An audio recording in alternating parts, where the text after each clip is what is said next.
everybody. I'm Mary Perry, and who are you? David Zen, and we are Unscripted.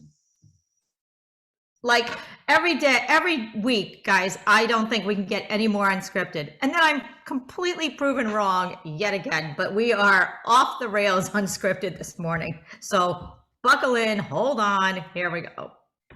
So Dave, how are you today? I'm doing great. Good.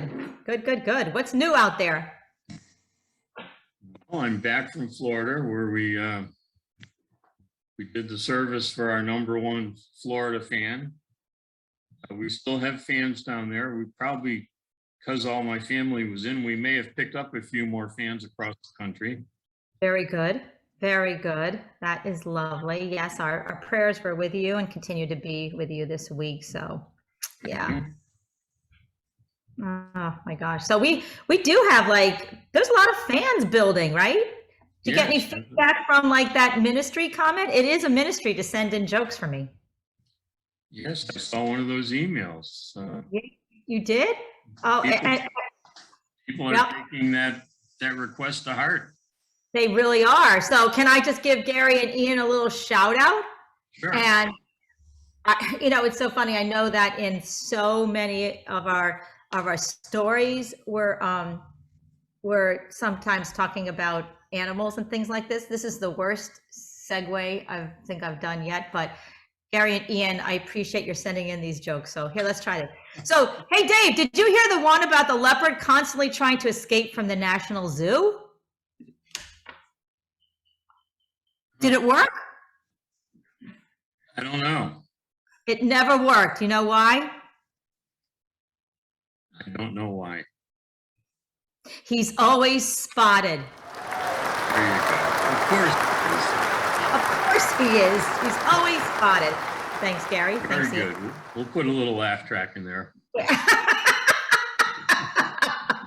I would appreciate that. Thanks, Gary and Ian. Very nice. Thanks, Gary and Ian. So I heard from one of my fans this week too. Did you? Wait. Yeah, matter of fact, I got a gift from one of my fans. You got gifts? Look at this. What? You're kidding. I got my own coffee cup, unscripted. Oh, wow. I would Kathy say, DeSanti. Thank you, Kathy. Oh, look at this. Oh, wait, put yours up too, Mr. David. Look at this. Kathy, thank you, girl. Oh, this is our first gift. So let's have a little toast to Kathy DeSanti. Yes. Kathy, we thank you, and thank you to all of our fans for participating. Yes. Coffee is better. So let me tell you a little story that Kathy told me. What did she say?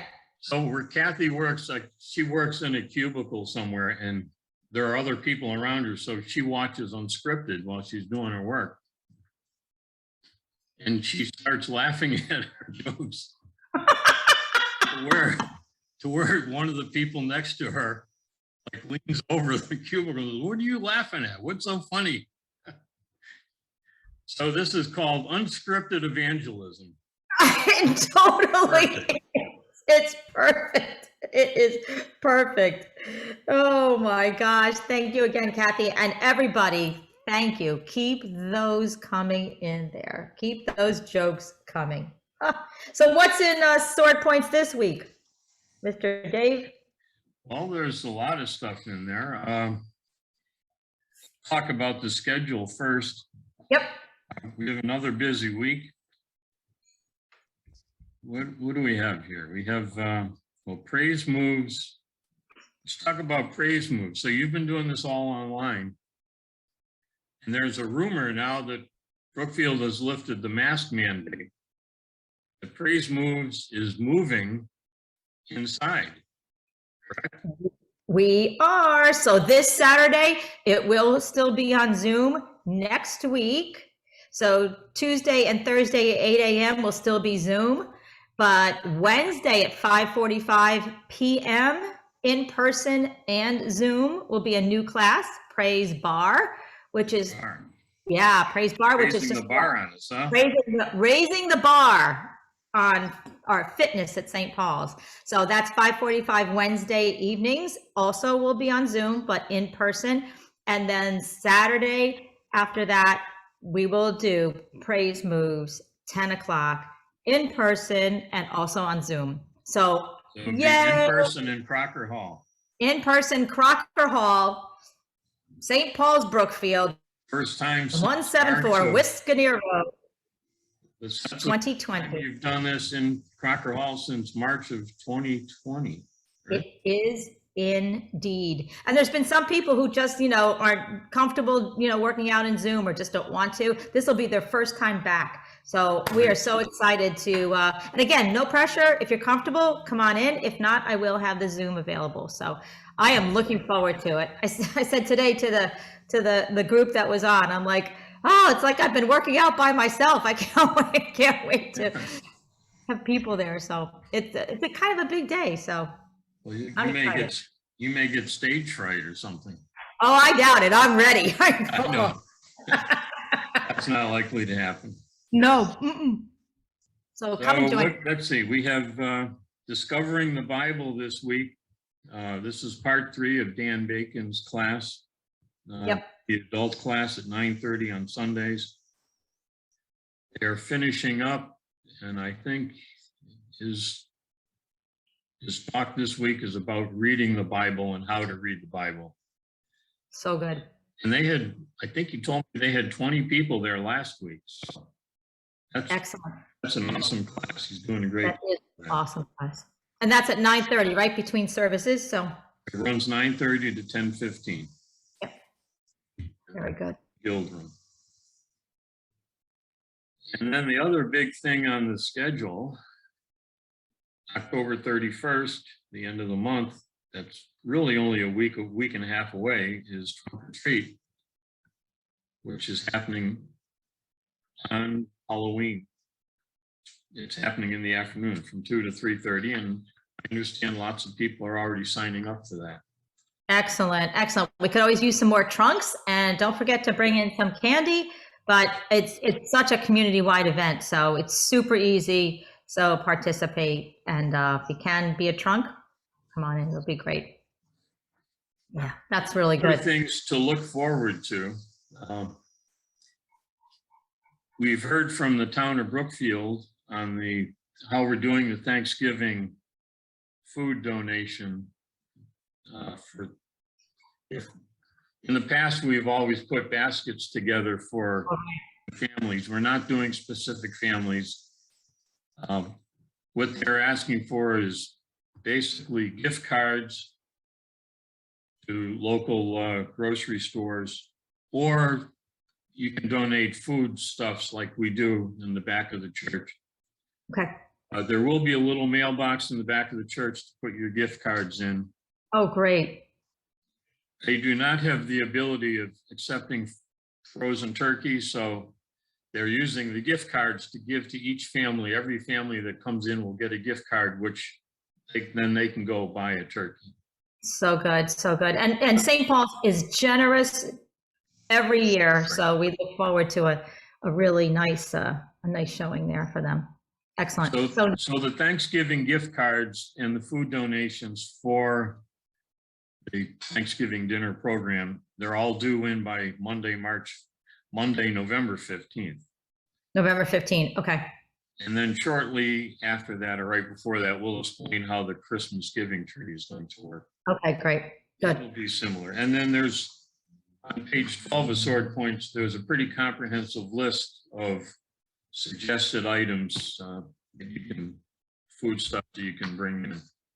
Excellent, excellent. And everybody's been so generous with the drive-through food collection, and it's still so desperately needed. So yeah, look forward to see what we can do for the holiday season.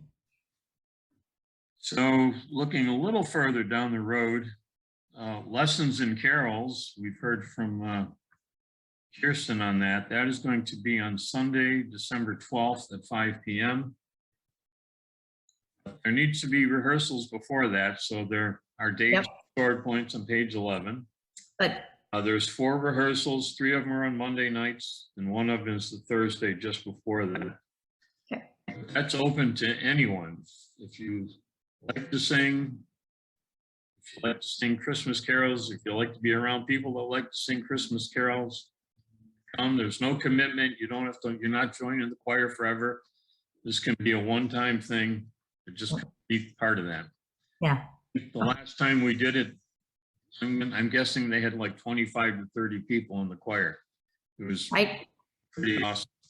It was very, very awesome. Last year we did a hybrid, so I don't think that's not going to happen this year. No, I don't think so.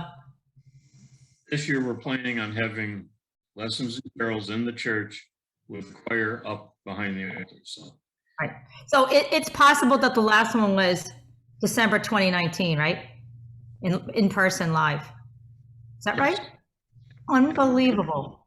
Wow, right? When you actually look at these timestamps, it's kind of crazy. So to your point, you don't have to think you have a good voice or a bad voice. You just like to sing. You just want to be part of it and just share the joy of making a joyful noise.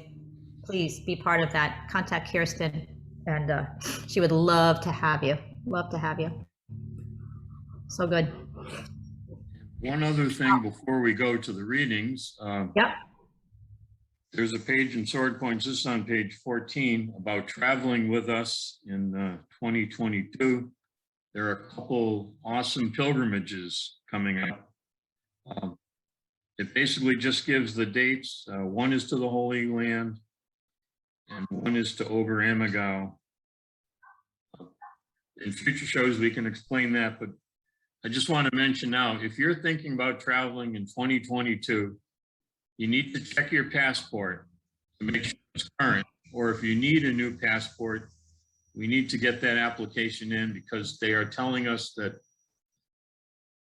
it takes 12 weeks to process these. Used to be you could get them within 2 weeks, 30 days. Now they're telling us 12 weeks. 12 weeks. You know, so we've got a pilgrimage coming up in March, so don't dilly-dally. Right. We have, I'm going to put a little plug in here for the Hollyville Post Office. They are the best.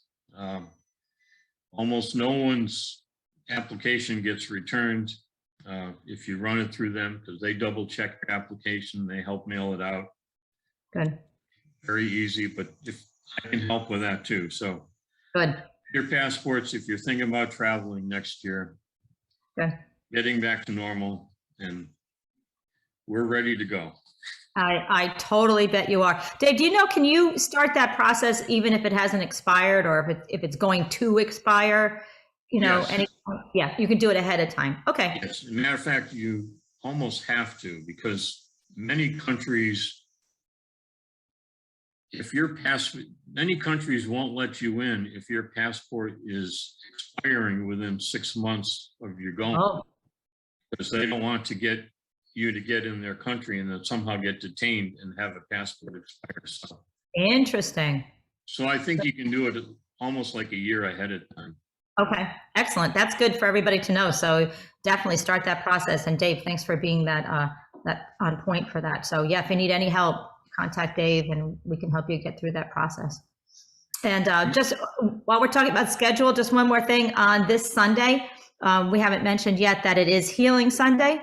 And if you remember last month for Healing Sunday, Father Joe did Holy Unction at the altar. This Healing Sunday, we will continue with our time of testimonies. So pray about whether the Holy Spirit is nudging you to say, go ahead, tell him how God's working in your life, because it just lifts all of us up to hear how God's working in your life. And I just need to I guess, sense to remind you that the story doesn't have to be completed and all good. Wherever you are, whatever is going on is perfect to share with each one of us.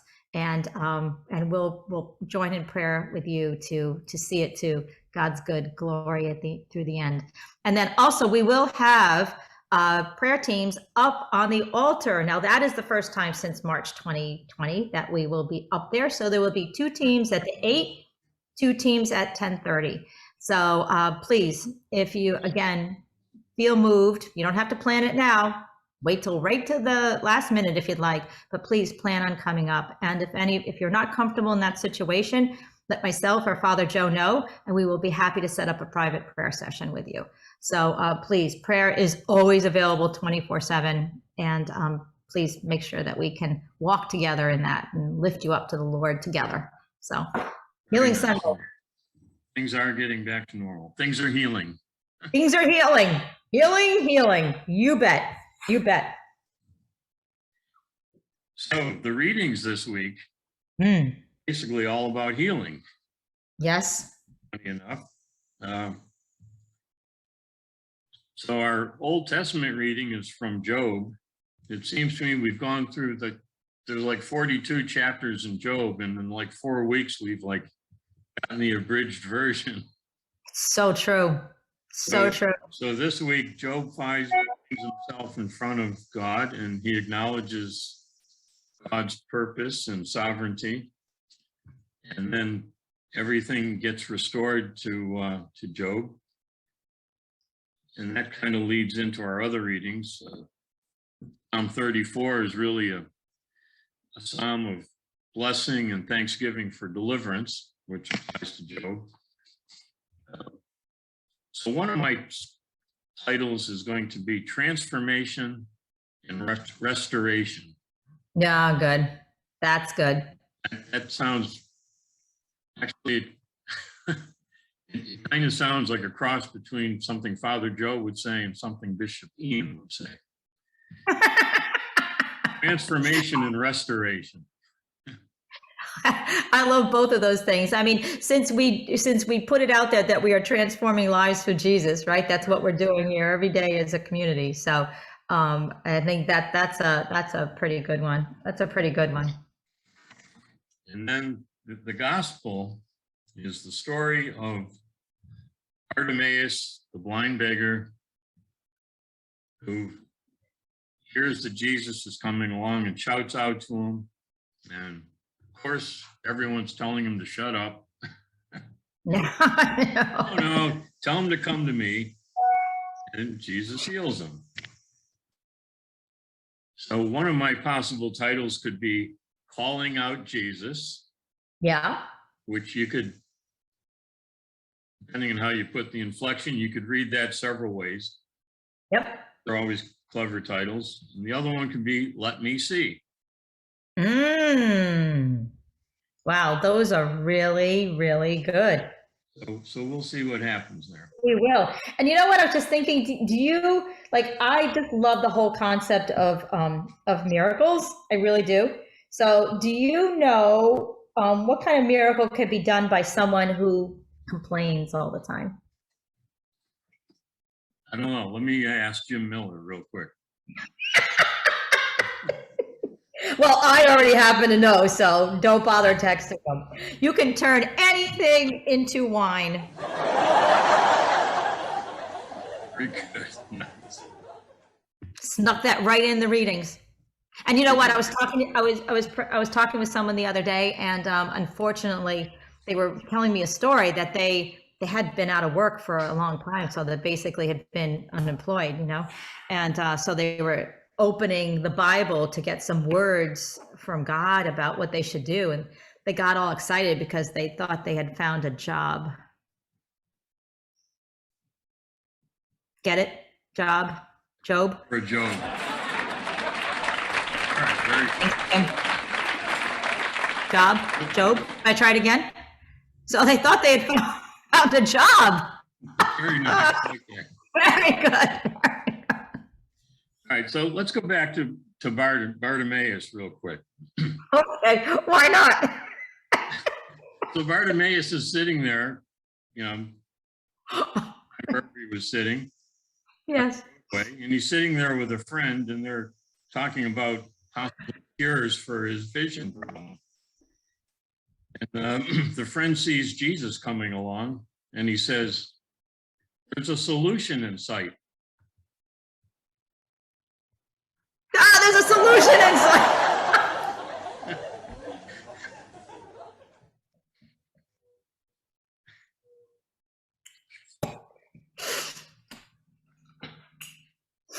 I was somehow expecting more and then it hit me. Oh, love it. Love it. That's good. So Mary, why did the blind man fall into the well? I don't know why. Because he didn't see that well.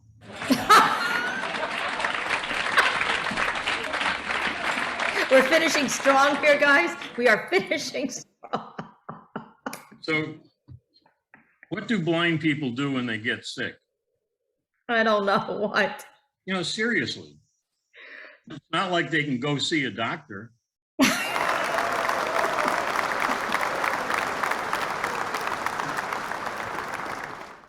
Do you have any more of those? Well, I'm ready to, well, I'll ask you one more. You like to do some sports and stuff. I do, yes. I love keep doing stuff, yeah. So have you ever tried blindfolded archery? I have not. No. You don't know what you're missing.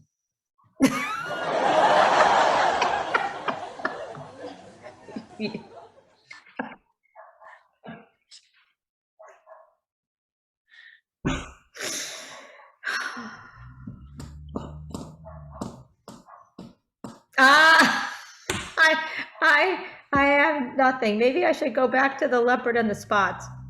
He was always spotted. Thank you. Very good. All right, so let's say goodbye, and then maybe I'll give you one more little story. Oh, I'm sure. Well, thank you, everybody. Keep the jokes coming. Believe it or not, this is my best. So keep them coming. Dave had a little rapid fire there. So maybe. And this is a ministry. This qualifies as a ministry. Jokes for Mary. Jokes for Mary is a ministry. Gifts also. Gifts for Mary and Dave. That's a ministry too. That's a ministry in and of itself. I don't know if it's a ministry, but it's appreciated. It is appreciated 100%. Yes, we don't need anything, but we totally appreciate that a lot, especially with our unscripted stuff. So thank you very much. All right. So, all right, Dave, go ahead. One more quick story. Yes. So there's a guy that has an artificial eye. This kind of qualifies as a blind joke. Okay. So he's got an artificial eye. And it's a wooden eye. But he's very bashful, and because of his condition, he never goes out on dates. So finally, he gets his nerve up to go to a dance. On the other side of the room, he notices a woman, a girl that he thinks is attractive, but she's got a really big nose. He's thinking, you know, she's probably like me, you know, doesn't have a big social life. So he kind of gets the nerve up to go over and so he goes over and he says, "We would like to dance." She goes, wouldn't I? Wouldn't I? He goes, big nose, big nose.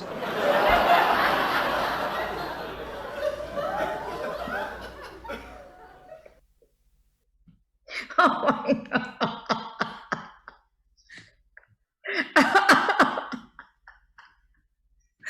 And that, ta-da! All right, well, everyone have a blessed remainder of the week, and we'll see you on Sunday. We will see you on Sunday. See what he did? See? For healing. See? For healing. For healing. We're going to go. Bye, everybody. Bye, everyone.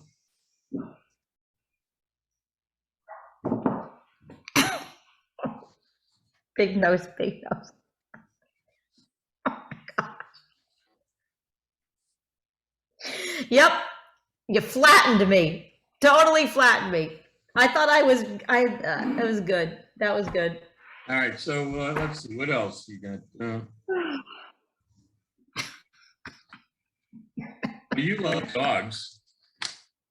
So, yeah. So why do blind people hate skydiving? I don't know. Why? Because it scares their dogs. Oh my God.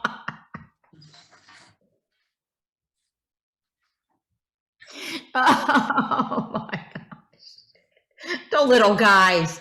Oh, jeez. Oh, all right. One of the comfort dogs, like trailing down. No, no, you can't even. No. All right, give me. This is one that didn't make the cut. You are on fire today. You probably heard this. Okay, so a blind man goes into a ladies' bar by mistake. Yeah. Finds his way to a stool. He sits down. He orders a drink. And after a while, he yells out to the bartender. He says, "Hey, you want to hear a blonde joke?" All of a sudden, the whole place goes quiet. Very deep, kind of husky voice. The woman next to him says, "Before you tell that joke, sir, you should know 5 things. The bartender is a blonde girl. The bouncer is a blonde girl. I'm 6 feet tall, 200 pounds, and I'm blonde, and I've got a black belt in karate. The woman sitting next to me is a blonde, and she's a professional weightlifter. And the lady to your right is also she's blonde, and she's also a professional wrestler. So seriously, mister, you still want to tell that joke?" The blind man thinks for a second, shakes his head. "Nah, not if I'm going to have to explain it 5 times. Oh my God.